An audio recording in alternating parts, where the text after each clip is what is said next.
사도신경 하심으로 2022년도 6월 14일 화요일 온라인 아침 기도회 하나님께 올려드리겠습니다. 전능하사 천지를 만드신 하나님 아버지를 내가 믿사오며 그 외아들 우리 주 예수 그리스도를 믿사오니 이는 성령으로 잉태하사 동정녀 마리아에게 나시고 본디오 빌라도에게 고난을 받으사 십자가에 못 박혀 죽으시고 장사한 지 사흘 만에 죽은 자 가운데서 다시 살아나시며 하늘에 오르사 전능하신 하나님 우편에 앉아 계시다가 저리로서 산자와 죽은 자를 심판하러 오시리라. 성령을 믿사오며 거룩한 공예와 성도가 서로 교통하는 것과 죄를 사하여 주시는 것과 몸이 다시 사는 것과 영원히 사는 것을 믿사옵나이다. 아멘. 찬송가 312장 찬송하시겠습니다.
하나님 아버지 감사합니다. 오늘도 새로운 화요일 하루를 저희들에게 허락하시고 오늘도 주님께로 예비하신 하늘의 은혜로 살도록 하려고 말씀 앞에 나오게 하심을 감사합니다. 오늘 하루를 시작하는 첫 시간에 주 앞에 나와서 말씀을 받사보니 오늘도 주님이 베푸시는 말씀을 통해서 오늘 하루 주님께로 어떤 길로 인도하시는지 바르게 알게 하시고 순종케 하여 주셔서 오늘도 주님께서 준비해 놓으신 하늘의 능력 덧입고 시작하는 하루가 되게 하여 주옵소서. 감사드리오며 우리 주 예수 그리스도 이름으로 기도드리옵나이다. 아멘.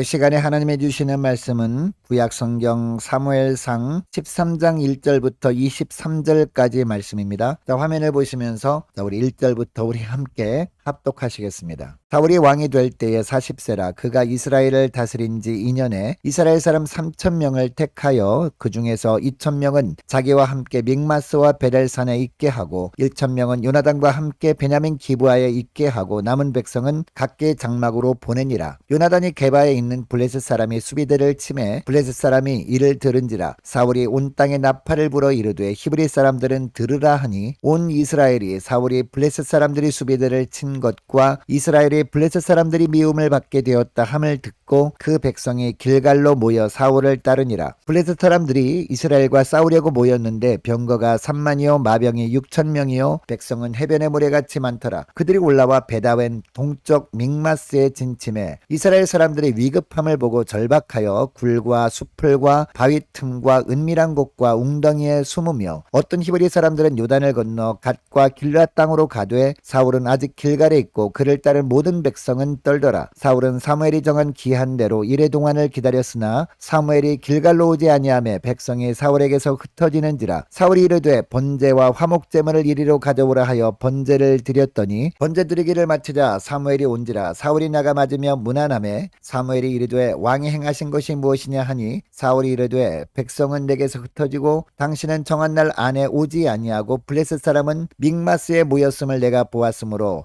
이에 내가 이르기를 블레셋 사람들이 나를 치러 길갈로 내려오겠거늘 내가 여호와께 은혜를 간구하지 못하였다 하고 부득이하여 번제를 드렸나이다 하니라. 사무엘이 사울에게 이르되 왕이 망령되이 행하였도다. 왕이 왕의 하나님 여호와께서 왕에게 내리신 명령을 지키지 아니하였도다. 그리하였더라면 여호와께서 이스라엘 위에 왕의 나라를 영원히 세우셨을 것이거늘 지금은 왕의 나라가 길지 못할 것이라. 여호와께서 왕에게 명령하신 바를 왕이 지키지 아니하였으므로 여호와께서 그의 마음에 맞는 사람을 구하여 여호와께서 그를 그의 백성의 지도자로 삼으셨느니라 하고 사무엘이 일어나 길갈에서 떠나 베냐민 기브아로 올라가니라. 사울이 자기와 함께한 백성의 수를 세어보니 600명 가량이라. 사울과 그의 아들 요나단과 그들과 함께한 백성은 베냐민 게바에 있고 블레셋 사람들은 믹마스에 진쳤더니 노략군들이 세대로 블레셋 사람들의 진영에서 나와서 한 대는 오브라기를 따라서 수알 땅에 이르렀고 한 대는 베토론 길로 향하였고 한 대는 광야 쪽으로 스보임 골짜기가 내려다 보이는 지역길로 향하였더라. 그때에 이스라엘 온 땅에 철공이 없었으니 이는 블레셋 사람들이 말하기를 히브리 사람이 칼이나 창을 만들까 두렵다 하였음이라. 온 이스라엘 사람들이 각기 보습이나 삽이나 도끼나 괭이를 벼리려면 블레셋 사람들에게로 내려갔었는데 곧 그들이 괭이나 삽이나 쇠스랑이나 도끼나 쇠채찍에 무딜 때에 그리하였으므로 싸우는 날에 사울과 요나단과 함께한 백성의 손에는 칼이나 창이 없고 오직 사울과 그의 아들 요나단에게만 있었더라. 블레셋 사람들의 부대가 나와서 믹마스 어귀에 이르렀더라. 아멘. 여러분, 성경에는 많은 믿음의 사람들이 나옵니다. 그런데 이들 중에 하나님께 가장 극찬을 받았던 사람을 굳이 들라면 다윗이라고 할 수 있을 겁니다. 하나님께서 유일하게 다윗에게만 내 마음에 맞는 사람이라고 하셨기 때문입니다. 그러면 우리가 믿음으로 산다고 하지만 어떤 믿음으로 살 때 하나님의 마음에 맞는 삶을 살 수 있을까요? 첫째로 두려움 속에서도 오직 하나님의 말씀대로 사는 겁니다. 자, 오늘 본문을 보면 사울 왕이 이스라엘을 통치하기 시작한 지 2년 만에 블레셋과 전쟁이 벌어졌습니다. 변방을 지키던 사울 왕의 아들 요나단이 블레셋의 수비대를 먼저 공격한 겁니다. 이것을 블레셋에서는 전쟁을 선포한 것으로 받아들이고 5절에 보니까 병거 3만 명과 마병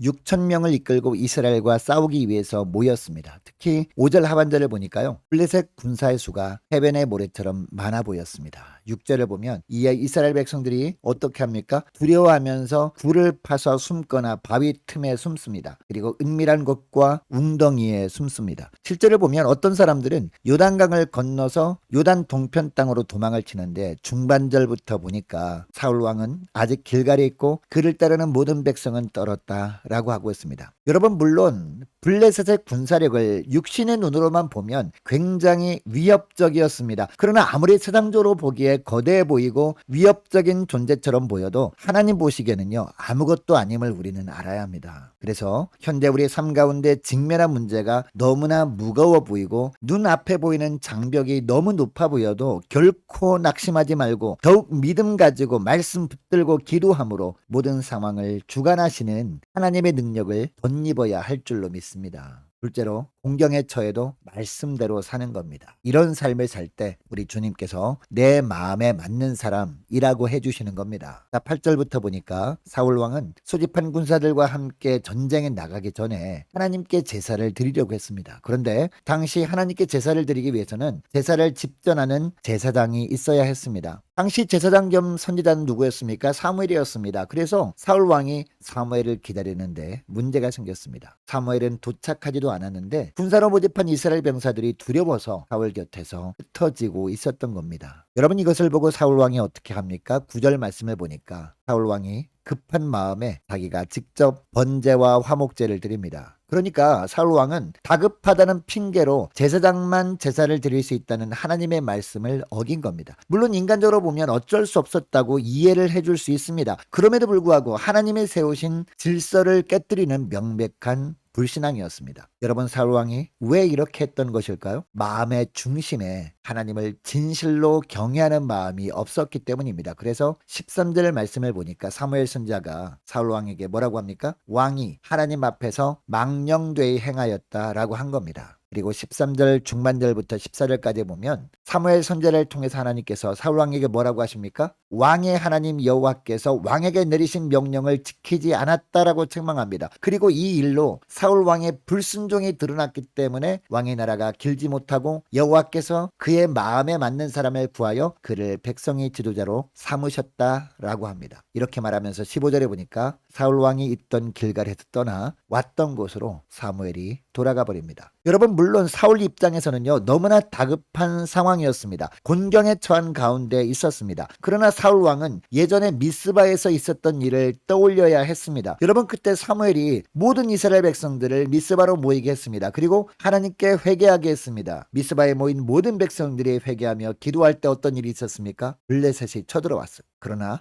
끝까지 사무엘이 하나님의 말씀대로 나아갔을 때 하나님께서 대신 싸워주심으로 말미암아 블레셋을 물리쳐 주셨습니다. 여러분, 이것을 사울 왕도 잘 알고 있었잖아요. 사울 왕도 이것을 잘 알고 있었기 때문에 이때 일을 사울 왕은 떠올려야 했습니다. 그리고 아무리 다급한 상황이었지만 사울 왕도 끝까지 말씀대로 살아야 했습니다. 사무엘을 기다렸다가 사무엘이 인도하에 하나님께 제사를 드려야 했다는 겁니다. 여러분, 하나님은 오늘 하루 저와 여러분의 행동을 달아보시는 하나님이십니다. 저와 여러분의 생각도 헤아려 보시는 하나님이십니다. 그래서 하나님의 마음에 맞는 삶을 사는지를 점검하시는 하나님이 바로 저와 여러분의 하나님이십니다. 여러분, 하나님의 마음에 맞는 사람은 어떤 사람입니까? 아무리 공경에 처해도 오직 하나님의 말씀에만 순종하는 사람입니다. 심각한 위기의 순간에도 하나님이 기뻐하시는 일을 먼저 선택할 줄 아는 사람이 하나님의 마음에 맞는 사람입니다. 물론 다급한 순간에 하나님의 말씀대로 살면 당장은 손해가 될 것 같습니다. 그러나 여러분, 하나님의 계산기는요, 정확합니다. 그래서 하나님의 말씀대로 행함으로 입게 되는 손해를 항상 더 큰 유익한 것으로 바꿔주시는 하나님이 저와 여러분이 하나님이신 줄 믿으시기 바랍니다. 여러분, 그러므로 오늘 하루 아무리 상황이 어렵고 심각한 공경에 처했다 할지라도 철저하게 하나님의 말씀을 기준으로 살아감으로 말미암아 하나님의 마음에 맞는 삶을 사는 복된 하루가 되시기를 축복합니다. 셋째로, 능력이 없어도 하나님의 말씀대로 행하는 겁니다. 이런 삶을 살 때 우리 주님께서 이런 삶을 보시고 내 마음에 맞는 사람이다 라고 평가해 주시는 겁니다. 자, 15절 하반절을 보세요. 15절 하반절 말씀을 보니까요, 사울왕과 함께 했던 군사들이 대부분 탈영을 해버리고 600명 가량만 남았습니다. 자, 22절 말씀을 보니까 이 600명 가량의 군사들에게 창과 칼이 없었습니다. 반면에 5절을 다시 보면 블레셋은요, 철병가가 3만이었습니다.